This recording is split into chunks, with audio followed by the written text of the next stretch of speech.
Hello and welcome to Nerly Nerds. Today I want to discuss the appearance of Godwyn the Golden in the Shadow of the Erdtree DLC, as it seems to have created more questions than answers. Godwyn the Golden is one of the most speculated on characters in the whole of Elden Ring. There are very few things we know of him to be fact. One thing we all know for certain is that he died a long time before our story as the Tarnished, by the hands of Black Knife assassins in a plot orchestrated by Ranni the Witch. Ranni stole a fragment of the Rune of Death and used it to create the God-slaying Black Knives, as explained by Ranni. Indeed, I am the witch, Ranni. I stole a fragment of the Rune of Death and used it to forge the God-slaying Black Knives through fearsome rite. I did it all. These Black Knives were then used to carve half of the curse mark of death into Ranni the Witch, killing her Empyrean body and setting her soul free from the control of the Greater Will. Her death was by her own design, and she later bound her soul to a doll that was made in the resemblance of the Ice Witch Renna. Godwyn, however, did not partake in this plan and was merely a pawn. When the other half of the curse mark of death was carved into his body, he was slain in soul alone. Essentially, by Ranni losing her body and Godwyn losing his soul, the curse mark was completed, but split between the two. We know this due to the description of the curse mark of death stating, "Curse mark carved into the discarded flesh of Ranni the Witch, also known as the half-wheel wound of the centipede. This curse mark was carved at the moment of death of the first demigod, and should have taken the shape of a circle. However, two demigods perished at the same time, breaking the curse mark into two half-wheels. Ranni was the first of the demigods whose flesh perished, while the Prince of Death perished in soul alone." And while Ranni's body was completely destroyed, as we can see by finding her body at the top of the Divine Tower of Liurnia, Godwyn's body was cursed to live on without a soul, and was buried at the roots of the Erdtree. This is evident as we can find his body when completing Fear the Deathbed Companion storyline and reaching Deeproot Depths.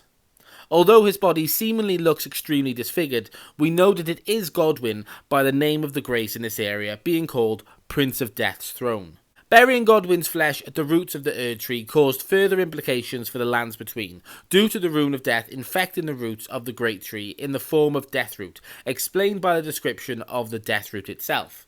A source that gives rise to those who live in death. The beast clergyman found at the bestial sanctum in the distant east collects and devours these roots. On the night of the dire plot, the stolen Rune of Death enabled the first death of a demigod. Later, the Rune of Death spread across the lands between through the underground roots of the Great Tree, sprouting in the form of Deathroot. Those who live in death are individuals who have come into contact with the Deathroot and upon death refuse the urge to return to the Erdtree. They can be found across the map in various forms. Most commonly, it will be in skeletal form, and once killed, they will start to reform and return to attack shortly after. You can prevent this by attacking their broken bodies on the ground. Another is in the form of a field boss called the Tibia Mariner, who upon death will drop a Deathroot to be fed to Geraint, Malekith's alter ego, who hungers for Deathroot due to the installation of the Rune of Death within his body, following the Night of the Black Knives. But aside from Deathroot and those who live in death, there is another major implication to Godwyn being buried at the roots of the Erdtree, that being the spread of Godwyn's flesh. Across the lands between, we can find evidence of this in multiple locations. First, let's talk about Godwyn's original body found at Deeproot Depths. We know this is where the original body was buried, as it is stated in the Prince of Death's postule. It is said that this postule came from the visage of the Prince of Death, he who used to be called Godwyn. As first dead of the demigods, it's said he's buried deep under the capital, at the Erdtree's roots. This is also the only location we see this form with the clear infestation of flies, proving that this is the original flesh. However, one huge issue we find is that this body is clearly not the original form of Godwyn, as pictures of Godwyn shown in the trailers clearly show his face being that of a regular man. Even if we can't see his features, we can see enough to know this. Another major difference is the size. Alongside his assassins, Godwyn is regular sized, so this body clearly is mutated in some way. And there is definitely some kind of oceanic influence in the imagery of his body, due to the clam-like shell consuming his head. Also, his hands are webbed and have long grotesque fingernails, even though we can clearly see his hands in the story trailer, and there is no webbing whatsoever. It is just a normal hand. and he has a very clear fishtail, although his legs are unseen in old imagery. Some people speculated that he may have always been a merman due to this fishtail, but this doesn't seem to be the case. However, we cannot prove this, but it seems he wouldn't have been fighting dragons if he was stuck flopping about like a fish. Zully the Witch, and I apologise if I've pronounced that incorrectly, a content creator who specialises in Elden Ring, theorises that this might be a symbolism for the Ningyo, a Japanese mythological creature that is much akin to the mermaid. Eating the flesh of the Ningyo would cause long and unnatural longevity. And this is probably the most likely theory, as they also point out that this is a reoccurring theme in FromSoft games, due to its references in Sekiro and Bloodborne.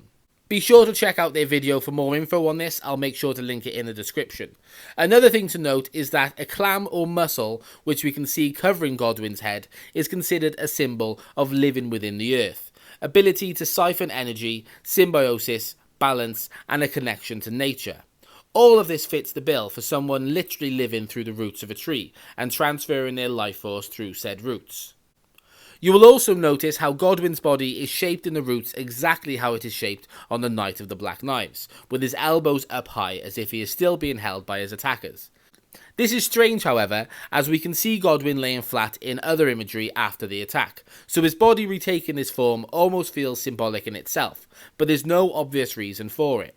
A big thing to note is that this body is not a corpse. Although the soul is dead, the body is still very much alive. This is why it seems to continue to mutate and is able to infest the roots of the Great Tree. Think of it as a virus in a way, spreading through the roots, almost rewriting its code.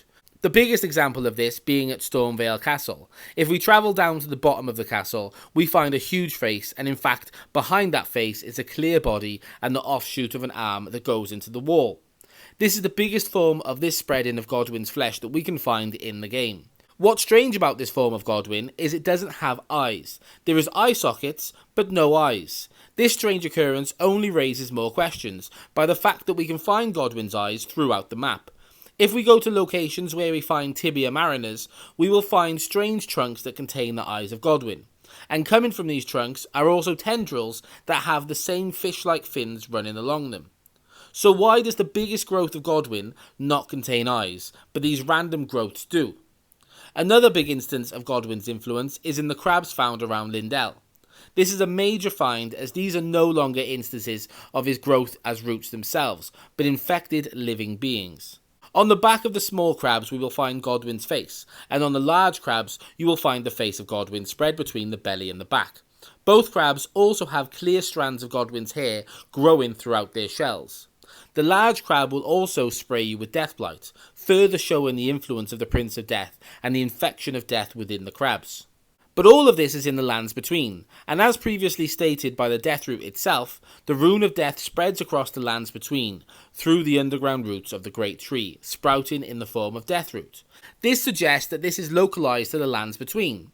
So how is it that we find the face of Godwyn at two separate catacombs in the Realm of Shadow, both in the Fog Rift catacombs and the Scorpion River catacombs?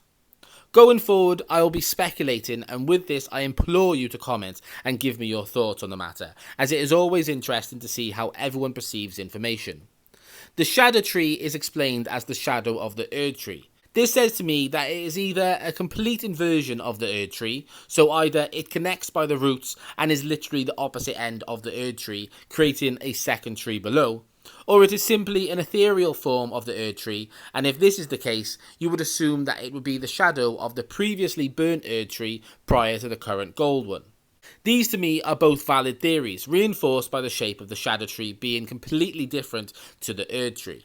However, with it being a shadow, this can also be down to the manipulation of light.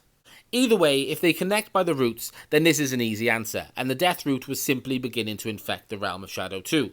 But if the Realm of Shadow is completely disconnected and acts completely as another realm for the dead, then how would a living body find its way to the roots?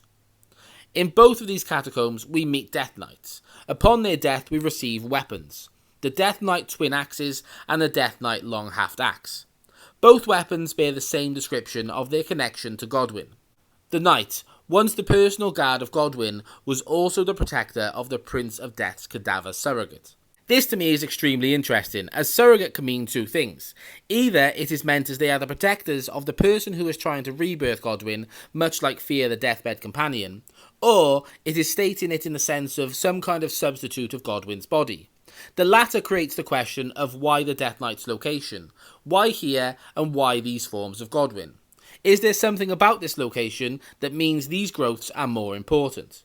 Maybe they believe that Godwyn's soul is likely in the realm of shadow, and this is where they are most likely to rebirth him. This is added to with the description of the Death Knight armour stating, "These knights, once Godwyn's personal guard, quested to find their transfigured master's cadaver surrogate for the coming age of the Duskborn." The addition of the word transfigured, which means to transform into something more beautiful or elevated, says to me that their master was elevated in his death. Either this means that the body at the Deep-Root Depths is considered more beautiful, or his position of Prince of Death is considered to be a godly representation of death. Whatever the meaning, it seems that they are focusing their efforts within the realm of shadow. The Ancient Dragon Knights cookbook states, a record of crafting techniques of the Ancient Dragon Knights, who followed Godwyn's Golden Knights into the realm of shadow. This says to me the knights went willingly, so I'm thinking they believe that this is the best location for Godwyn's rebirth.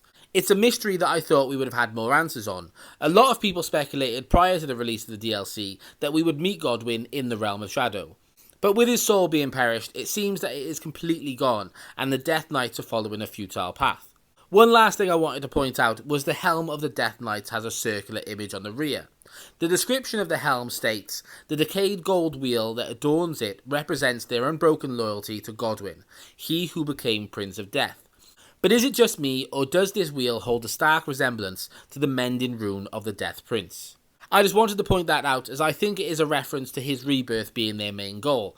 Like I said, a lot of what I just said is speculation, and I want to create a conversation with you guys. So please share your thoughts and theories in the comments, and we can speculate together. Ladies and gentlemen, I appreciate you all for watching, and I will see you soon. If you like this kind of content, like the video and subscribe, and I will see you in the next one. Cheers!